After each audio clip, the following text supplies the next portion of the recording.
Morning. नमस्कार दोस्तों, स्वागत है आप सभी का आज के मुख्य समाचार में। तो चलिए जानते हैं दिन भर की 25 बड़ी खबरों को फटाफट अंदाज में। पर आगे बढ़ने से पहले वीडियो को लाइक और चैनल को जरूर सब्सक्राइब करें, साथ में लगे नोटिफिकेशन को ऑन करें। चलिए वीडियो स्टार्ट करते हैं। दिल्ली विधानसभा चुनाव का बिगुल बज चुका है। राजनीतिक युद्ध के लिए मैदान सज चुका है और लड़ाई लड़ने वाले योद्धा भी तैयार हो चुके हैं।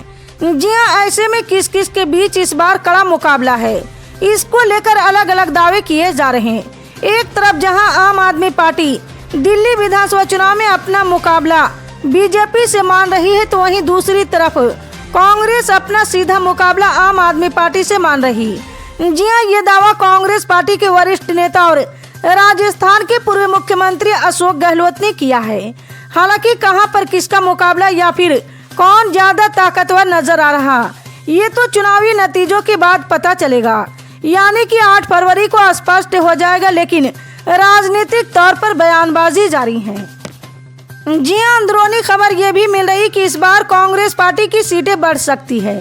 दिल्ली में इस बार कांग्रेस के बेहतर प्रदर्शन की उम्मीद इसलिए भी है क्योंकि उसने जो इस बार के चुनाव में वादा किया है वो उनके शासित राज्यों में हिट रहा या हिट है। जी हां, पार्टी ने वादा किया कि दिल्ली में वो हर परिवार को 25 लाख रुपए तक का मुफ्त इलाज उपलब्ध कराएगी। पार्टी ने इसे जीवन रक्षा योजना का नाम दिया है। जी हां, राजस्थान में अशोक गहलोत ने मुख्यमंत्री रहते हुए इस तरह की योजना पेश की थी जो बहुत लोकप्रिय रही थी। दिल्ली विधानसभा चुनाव का बिगुल बज चुका है। अब आम आदमी पार्टी के मुखिया अरविंद केजरीवाल ने एक बड़ा दांव चल दिया है। जी हां, अरविंद केजरीवाल ने प्रधानमंत्री नरेंद्र मोदी को पत्र लिखकर केंद्र सरकार से जाट समुदाय को ओबीसी की लिस्ट में शामिल करने का आग्रह किया है, ताकि शिक्षा और नौकरियों में रिजर्वेशन की सुविधा मिल सके। जी हां, दिल्ली के पूर्व मुख्यमंत्री ने केंद्र पर पिछले 10 सालों से जाटों को धोखा देने का भी आरोप लगाया है। जी हां, प्रमुख ने अपने पत्र में कहा है कि जाट समाज के प्रतिनिधियों ने मुझे बताया कि आपने 26 मार्च 2015 को दिल्ली के जाट समाज के प्रतिनिधियों को अपने घर बुलाकर ये वादा किया था कि जाट समाज जो दिल्ली की ओबीसी लिस्ट में है उसे केंद्र की ओबीसी लिस्ट में भी जोड़ा जाएगा, ताकि उन्हें दिल्ली में मौजूदा केंद्र सरकार की कॉलेजों और नौकरियों में आरक्षण का लाभ मिल सके। महाराष्ट्र के उप मुख्यमंत्री अजित पवार ने अपनी पार्टी के नेता और महाराष्ट्र सरकार में मंत्री धनंजय मुंडे के करीबी सहयोगी की गिरफ्तारी को लेकर जारी राजनीतिक विवाद के बीच केंद्रीय गृह मंत्री अमित शाह से मुलाकात की है।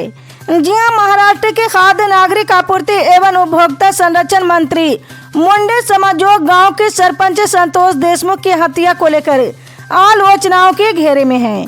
जी हां, एनसीपी नेता के करीबी सहयोगी वाल्मीकि कराड़ के जरिए पुणे में क्राइम जांच डिपार्टमेंट के सामने 31 दिसंबर 2024 को आत्मसमर्पण किए जाने के बाद से ही विपक्षी पार्टियां लगातार मुंडे की इस्तीफे की मांग कर रहे हैं। जी हां, मुंडे के आलोचक माने जाने वाले भारतीय जनता पार्टी के विधायक सुरेश धस भी विपक्ष के सुर में सुर मिलाते हुए नजर आ रहे हैं और वो भी सरपंच हत्या के मामले को लेकर मंत्री के इस्तीफे की मांग कर रहे हैं। उत्तर प्रदेश के मिल्कीपुर विधानसभा सीट पर होने वाले उपचुनाव के लिए 5 फरवरी को मतदान होना है। वहीं यूपी की मिल्कीपुर सीट पर होने वाले उपचुनाव को लेकर समाजवादी पार्टी के सांसद अवधेश प्रसाद ने कहा है कि चुनाव आयोग के प्रति आभारी हैं और उनकी घोषणा का अभिनंदन और स्वागत करता हूं। उन्होंने कहा कि मिल्कीपुर के देवतुल्य मतदाताओं जनता जनार्दन को बधाई देता हूं। ये बहुत प्रतीक्षित चुनाव है। ये चुनाव टाला नहीं जाता तो बहुत पहले हो जाता, लेकिन बीजेपी ने उसको टाल रखा था। जी हां, वहीं बीजेपी की चुनावी हिंदू के बयान पर सपा सांसद ने कहा है कि बीजेपी क्या कहती है और क्या करती है ये सबको पता है। साल 2024 चुनाव में उन्होंने कहा कि हम राम को लाए हैं और राम हमको लाएंगे, पर उनका दावा उलट पड़ गया और राम अवधेश प्रसाद को ले आए। हमारे बाबा का नाम राम नवल था, पिताजी का नाम दुखी राम था, मामा जी का नाम परशुराम था, हमारे ससुर का नाम राम सेवक, भाई का नाम राम अवध था। राम हमारे हैं, रोम रोम में हैं और राम की कृपा से हम 9 बार के विधायक, 6 बार के मंत्री हैं। आंध्र प्रदेश के तिरुपति मंदिर में भगदड़ में 6 लोगों की मौत हो गई, जबकि 40 लोग घायल हुए हैं। इस घटना को लेकर विपक्षी नेताओं ने चंद्रबाबू नायडू की सरकार को निशाना बनाना शुरू कर दिया है। जी हां, पूर्व टीटीडी अध्यक्ष भूमा करुणाकर रेड्डी ने मंदिर में भगदड़ की घटना को लेकर गठबंधन सरकार की आलोचना की है। उन्होंने इसे प्रशासनिक विफलता बताया। जी हां, इस हादसे में जान गंवाने वालों के लिए प्रति दुख व्यक्त किया है। भूमा करुणाकर ने वैकुंठ एकादशी दर्शन के लिए उचित व्यवस्था पर सवाल उठाया है। जी हां, भूमा करुणाकर ने बताया कि विवादित शपथ लोगों को टीटीडी का नियंत्रण दिया गया, जिससे ये एक राजनीतिक केंद्र बन गया है। सुप्रीम कोर्ट ने कुख्यात गैंगस्टर रहे मुख्तार अंसारी के बेटे अब्बास अंसारी को बड़ी राहत दी है। जी हां, दरअसल सुप्रीम कोर्ट ने लखनऊ में अब्बास अंसारी की जमीन पर पीएम आवास योजना के तहत गरीबों के लिए मकान बनाने की यूपी सरकार की योजना पर यथास्थिति बनाए रखने का आदेश दिया है। जी हां, अब्बास अंसारी की याचिका पर सुप्रीम कोर्ट ने ये आदेश दिया। साथ ही इलाहाबाद उच्च न्यायालय को निर्देश दिया कि वे अब्बास अंसारी की याचिका पर जल्द सुनवाई करे। जी हां, गौरतलब है कि साल 2020 में लखनऊ विकास प्राधिकरण ने कुख्यात गैंगस्टर मुख्तार अंसारी की जमीन को अवैध मानते हुए बुलडोजर चला दिया था। ये जमीन कथित तौर पर मुख्तार अंसारी के बेटों के नाम पर है, जिनमें अब्बास अंसारी भी शामिल हैं। जेडीयू की कार्यकारी अध्यक्ष और राज्यसभा सांसद संजय झा ने कल यानी बृहस्पतिवार को नई दिल्ली में वित्त मंत्री निर्मला सीतारमण से मुलाकात की है। जी हां, दिल्ली में हुई इस मुलाकात के दौरान बिहार की विकास योजनाओं को लेकर दोनों के बीच सार्थक चर्चा हुई है। जी हां, गौरतलब है कि 1 फरवरी 2025 को वित्त मंत्री निर्मला सीतारमण बजट पेश करेगी। वहीं इस मुलाकात से संभावना जताई जा रही कि इस बार भी बजट में बिहार को कई बड़ी सौगातें मिल सकती है।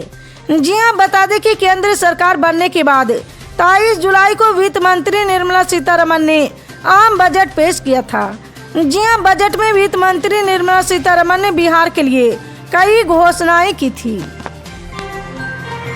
हरियाणा पंजाब के शंभू बॉर्डर पर प्रदर्शन कर रहे 55 साल के एक किसान ने कल गुरुवार को खुदकुशी कर ली है। जी हां, बताया जा रहा है कि किसान ने जहरीली पदार्थ खाकर आत्महत्या की। किसान नेताओं ने कहा कि आंदोलन स्थल पर 3 हफ्ते के भीतर इस तरह की ये दूसरी घटना है। मृतक किसान की पहचान तरन तारण जिले की पाहूविंड के निवासी रेशम सिंह के रूप में हुई है। जी हां, न्यूनतम समर्थन मूल्य की गारंटी की मांग को लेकर केंद्र पर दबाव बनाने के लिए किसान पिछले 1 साल से शंभू बॉर्डर पर प्रदर्शन कर रहे हैं। किसानों ने बताया कि रमेश सिंह को पटियाला के राजेंद्र अस्पताल ले जाया गया, जहां उनकी मौत हो गई है। जी हां, वहीं किसान नेता तेजवीर सिंह ने बताया कि रमेश सिंह लंबे समय से जारी विरोध प्रदर्शन के बावजूद मुद्दों का समाधान नहीं किए जाने को लेकर केंद्र सरकार से नाखुश थे। उत्तर प्रदेश के मुख्यमंत्री योगी आदित्यनाथ ने युवाओं को रोजगार से जोड़ने के लिए एक अनोखी पहल की है। एमएसएमई विभाग द्वारा शुरू की गई योजना मुख्यमंत्री युवा उद्यमी विकास अभियान के तहत युवाओं को बिना ब्याज और गारंटी के 5 लाख रुपए तक का लोन दिया जाएगा। जी हां, ये लोन 4 वर्षों के लिए उपलब्ध होगा, जिससे नए उद्योग स्थापित करने में मदद मिलेगी। जी हां, योजना का संचालन पूरी तरह से ऑनलाइन किया गया है। विभाग की वेबसाइट पर आवेदन किया जा सकता है। युवाओं की सहायता के लिए 400 से अधिक परियोजना रिपोर्ट और 600 बिजनेस आइडिया भी वेबसाइट पर उपलब्ध हैं। आवेदन से लेकर संचालन तक की प्रक्रिया में कहीं भी पिक एंड चूज जैसी समस्या नहीं होगी। भयावह कोरोना महामारी से उभरे अभी थोड़ा वक्त भी नहीं हुआ कि लोग फिर से डरने लगे हैं। उन्हें लग रहा है कि कहीं एक और कोई महामारी उनका चैन न छीन ले, क्योंकि इस तरह की खबरें भारतीय व कुछ देशों की मीडिया में सामने आ रही है कि चीन में इमरजेंसी जैसे हालात हो गए। जी हां, चीन में पिछले 15 सालों से पत्रकारिता कर रहे अनिल आजाद पांडे ने वहां के हालात के बारे में बताया है। जी हां, कोरोना के बाद अब चीन को लेकर कहा जा रहा है कि वहां HMPV वायरस के चलते बुरे हालात हैं। सोशल मीडिया में दिखाया जा रहा है कि वहां के अस्पतालों में लोगों की भीड़ है, लोग मर रहे हैं और स्थिति खतरनाक हो चुकी है। इतना ही नहीं, शमशान घाट तक फुल हो चुके। सोशल मीडिया पर कुछ ऐसा दिखाया जा रहा है कि मानो हालात वाकई काबू से बाहर हैं। इसी तरह की पल पल के अपडेट जानने के लिए जुड़े रहे हमारे MSP न्यूज के साथ। मिलते हैं अगली बड़ी खबर में, तब तक के लिए जय हिंद। इस